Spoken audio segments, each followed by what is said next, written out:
there is something that is happening with Jonah and his heart that he is more willing to be out of God's presence than to be in it and follow his calling.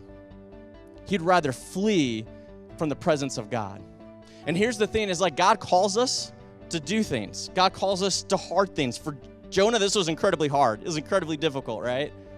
God calls us to things and he calls us to hard things. Every single one of us in here, we have a calling placed on our life. But here's the thing. If for whatever reason you don't agree with that calling, if for whatever reason you want to reject God, then there'll always be a ship. There will always be a ship to flee from it. If I'm on a ship and I feel like it's going to break apart, I'm already kind of a wuss in those situations anyway. If I feel like the ship's going to break apart, I'm in full-on freak-out mode, right? But it should be like a little bit different for these guys, right? Like they're sailors. Like they're used to seeing storms. Like a storm at sea shouldn't be like a surprise to them, right? Because storms come.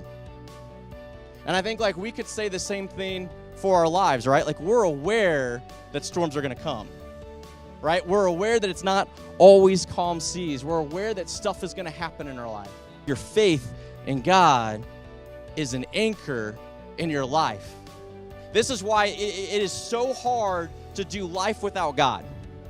Because without God, you're just like the ship, just wailing around on the sea, just hoping you survive.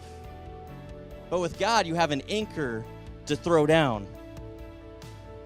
And I think sometimes we look at God and we go, man, how could a storm even happen, right? Like, aren't you sovereign over this in my life? God, aren't you sovereign over my body? Aren't you sovereign over my finances? Aren't you sovereign over my relationships? How can a storm even come into my life? Can I ask you a question?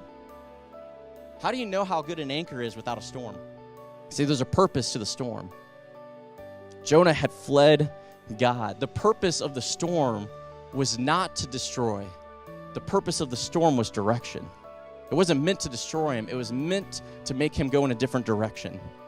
He had chose to go the opposite way of God. And God was trying to bring him back in.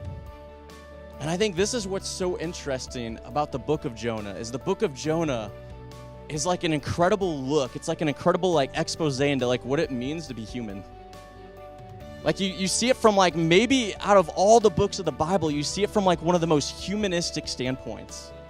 Like it really shows what it looks like to be very human pursuing a very holy God. And you see like the conflict in there sometimes.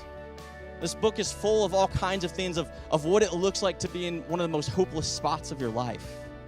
What it looks like to deal with pride, what it looks like to deal with racism, what it looks like to reject God, what it looks like for God to still pursue you.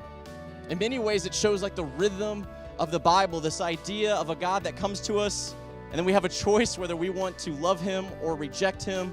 And then if we reject him, he just continues to pursue us. He never gives up on us. He never runs out on us.